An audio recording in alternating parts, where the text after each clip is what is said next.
So the bottom line is succession planning is not a one and done event, but the best REIT boards treat it as a living, breathing process. They're constantly adapting to business needs and leadership capabilities to ensure that long-term success. Hello and welcome to the REIT Report. I'm your host, Sarah Borgson-Keto. In today's episode, we're looking at a core element of good governance practices within the REIT industry, namely CEO succession planning. It's a topic that's regularly in the news, most recently with the announcement that Prologis CEO Hamid Moghadam will retire in January 2026 and be succeeded by current President Dan Letter. Here to share their research into REIT succession practices is Bill Ferguson, co-chairman and CEO of Ferguson Partners, and Mike Cordingley, who leads the North American Management Consulting and Leadership Consulting business units at Ferguson. Bill and Mike, welcome to the podcast. Thank you, Sarah. Appreciate it very much. Nareit is a very close partner of ours, so we're happy to do this. Great to be on. Thanks. Thanks to both of you. So let's start by looking at the historical trends that you've seen in the REIT industry with regard to both the pace of leadership transition and where new leaders have traditionally been sourced from. Yes, sir. I'll take that one, I think, to start, and Mike can chime in. But yeah, CEO succession pretty much across all industries and within the real estate industry continues to gain more and more visibility and spotlight. And I think the REIT industry in particular is one that's noteworthy because these are all public companies. Succession is, if not the highest priority for the board, one of the highest priorities out there for sure. And just given the consequences of generational change, we have seen more CEO succession work in the industry than historically. As you'll see from the numbers that we put together, there were 7 CEO succession events per year from 2013 to 2022. In 2023, there were 9, and in 2024, there were 12. So we have seen an acceleration of events, and that's for a variety of reasons that we'll talk about later. You asked the question about where new leaders are traditionally sourced from. If they are promoted from within, Sarah, I would say they are either sitting in the Chief Financial Officer's chair. About 48% of the internal promotions over the last 3 years have been CFO, and about 35% of those internal promotions over the last 3 years have been the Chief Operating Officer. The reason the CFO in particular is high on the board's list as they think through succession is that all of these people have been in the boardroom. They know the board well, and they are clearly up to speed on the strategy of the business. And they have got obviously strong relationships with the board. And then of equal importance is they're well connected with the investors. And so between having that board experience, having that strategic orientation, and then ultimately having that investor orientation is important. The last point I would make is that over the last 10 years, almost 85% of the CEO successors have come from the real estate industry, Sarah. And the reason for that is that we are a highly networked business where relationships matter. And most boards don't want to take the risk of bringing somebody in from another industry because their job is to do everything they can to de-risk this opportunity than not. Anyway, so those are, I think, just a general perspective of what we've seen in the business on transition and where the candidates are sourced from. Great. And how do you see those trends shaping up as we look ahead? Yeah, so this is Mike. I'll jump in with that one. As Bill has alluded to with some of the numbers he's put out, we did an extensive research study over the last, call it 10 to 12 years of REIT CEO successions and even CFO successions to better understand what some of these historical trends were so that we can be predictive or supportive of our clients in the real estate and real assets industry looking out to the next 5 to 10 years. One of the big things we noticed is that, yes, we've seen the acceleration that Bill alluded to over the last 2 years, and we frankly expect that acceleration to continue for a number of reasons. Obviously, there's the market dynamics, there's increasing activist involvement that we're seeing, as well as, frankly, a bit of an aging leadership cohort. The average REIT CEO age that we looked at was 60, and typical retirement is occurring around 64. So what that tells us is that we can expect REIT CEOs, regardless of performance in the business, to begin to either actively name successors, as we've seen in the news recently, as well as actively plan for what's next in the business when they're looking for their post 64 or 65 age plans. I think the other piece that we would highlight is that historically, this is an industry that has not invested as heavily as others in leadership development. And so we expect that more intentional leadership development will likely be played as people are looking to build that internal succession pipeline for upcoming CEOs, CFOs, and COOs, as we already alluded to. Those oftentimes are the pathways to the CEO seat. And the last thing I would highlight, Sarah, is just that boards are increasingly prioritizing prior leadership experience, even if they're not in the asset type or asset class of the REIT, with about 50% of external CEO successors having been a CEO previously. And that just speaks to this idea that boards are looking for certainty, especially if they're bringing somebody outside into lead the business, which I know we'll get into a little bit more later on in the conversation. Yeah, that sort of leads into the next question in terms of the arguments to look internally for CEO candidates.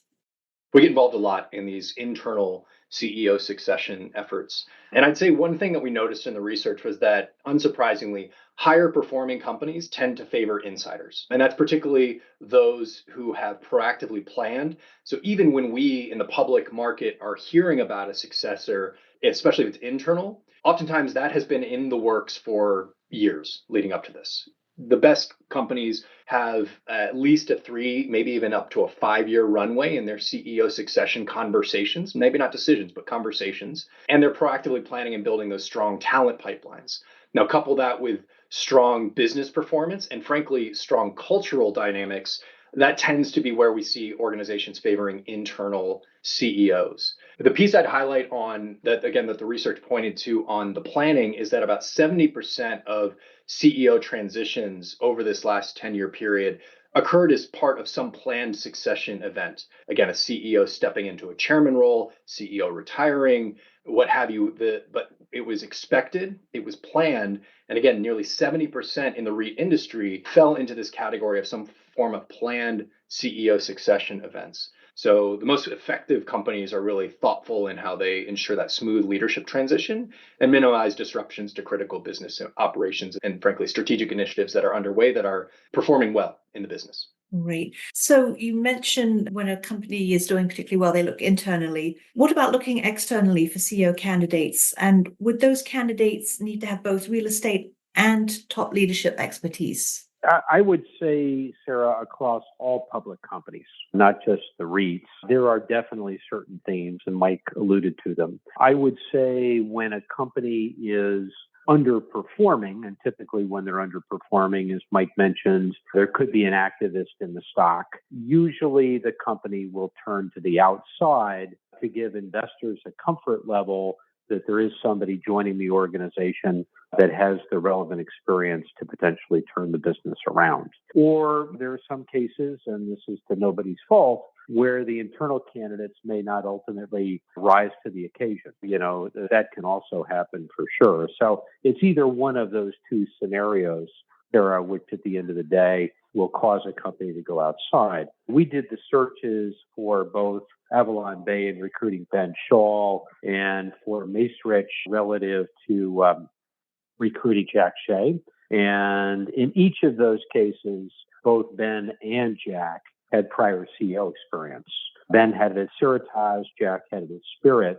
And so in cases like this, where a board has to go outside and recruit a successor, they like to see somebody who ideally has public company experience, and they like to see somebody who also has real estate experience for sure. So Sarah, something I would build on what Bill just highlighted that we saw in the data is that particularly for these external CEO placement scenarios, there's this need for boards to be strategically patient, because typically they're being brought into scenarios where the business is underperforming, where the board would like it to be, or where the market dictates. And what we found in the data is that in year one, that proved out, where typically this external CEO performance compared to market indices was underperforming by almost 60%. Now, by year 3, that flips, where nearly 70% of external CEOs who are coming into potentially those turnaround scenarios have enacted this new strategy, maybe this cultural shift that's necessary, are outperforming market indices, again, about 70% of the time. So really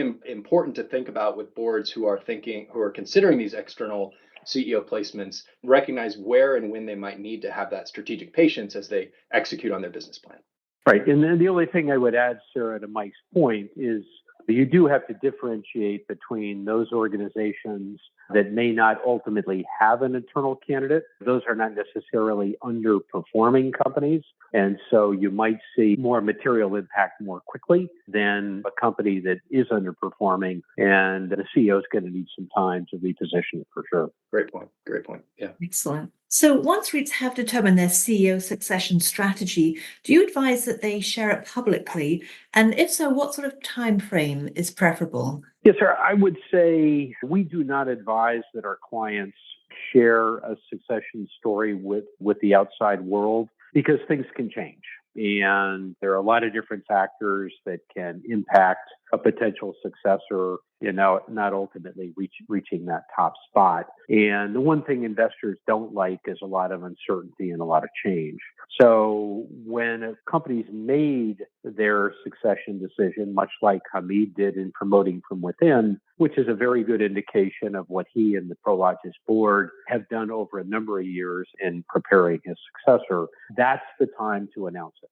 For sure, when there's certainty and the event's about to happen. From a time frame perspective, Sarah, we always say to our clients, it's never too early to start. I would say, as Mike said, we like to look at least 3 years and maybe 5 years. And the 5-year scenario is relevant, Sarah, if in fact a succession candidate typically has to take an interim spot before they become CEO. So, for instance, a chief financial officer, the board may want that person to step into a presidency role for a couple of years before they become CEO. And as president, they're running a much bigger part of the business.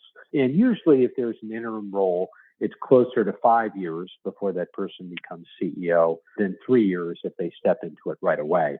So you always want to plan for contingencies. You always want to make sure that whoever's stepping into that CEO role is fully prepared. Great. And what are some of the most constructive steps a REIT board can take to ensure a smooth, successful CEO transition process?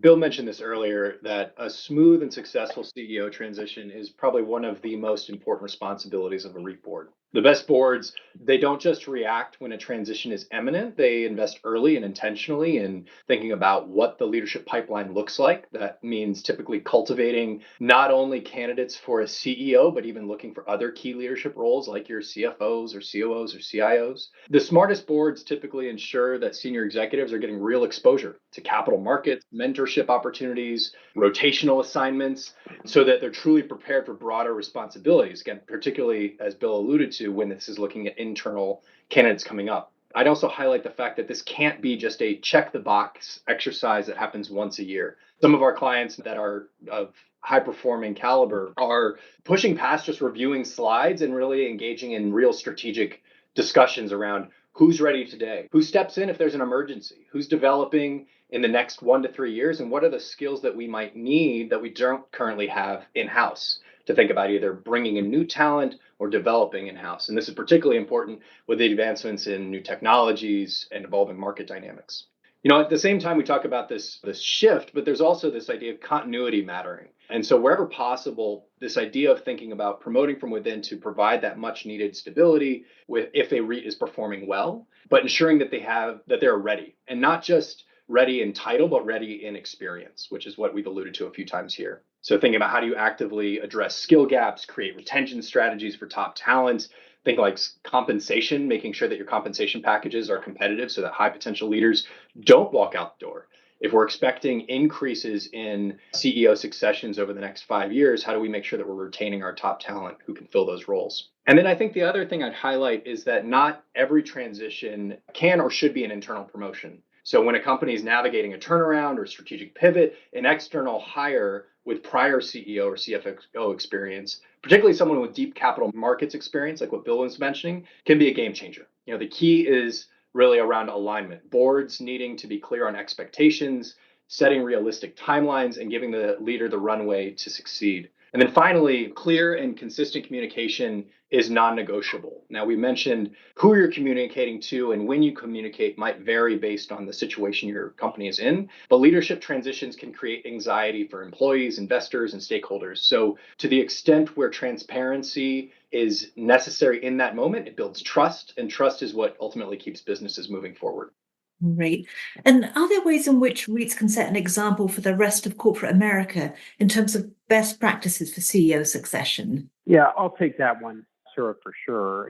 Our industry has come a long way. When a lot of these companies went public, they went public with their founders, and the founders did the best they could to put boards together that, in essence, could carry on and ultimately safeguard the interests of the investors. But we've made tremendous progress, and not only in cultivating and developing and grooming great leaders, but we also made our mark along the lines of diversity. I look at Lisa Palmer, for instance, who took over from Hapstein at Regency. I look at Katie Keenan, who took over from Steve Platt at Blackstone Mortgage Trust. Angela Kleeman, who took over from Mike Shaw at Essex. And Ann Olson, more recently, who took over from Mark Decker at Investors Real Estate Trust. These are all great stories of candidates who were internally promoted and have continued to make a difference and followed some legacy CEOs. So I think we have a lot to be proud of relative to what our industry has accomplished, for sure. Bill, Mike, we've covered lots of ground, but anything else you think we should touch on? I guess I would just emphasize two things, and Mike touched upon this. I think constant communication and openness are really important. No board of directors likes to talk to any internal candidate about necessarily their weaknesses. The reality is you've got to talk to them about their strengths and weaknesses and coach them in a direction that makes sense. So on one of my leadership blogs, I did talk about how sometimes that is uncomfortable for human beings who know each other well to really talk about the pros and the cons. But the only way you get this right is to focus on the strengths and weaknesses of these succession candidates and do all you can to let them self-actualize. And the other thing I would say is just start early. We have a lot of clients who may come and say, I think we're 6 months away or a year away. That is not enough time. You make it work if you have to.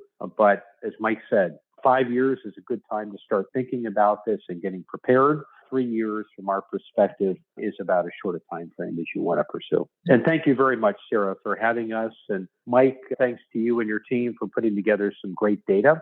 I think the industry will embrace this, and you all did a great job. So thank you for that. Yeah, thanks for the opportunity, Sarah, and appreciate the kudos, Bill. It was a great research effort, and we're excited to share it with more people. Bill and Mike, thank you both. And to our listeners, if you enjoyed this episode, please subscribe or leave a review on your favorite podcast platform.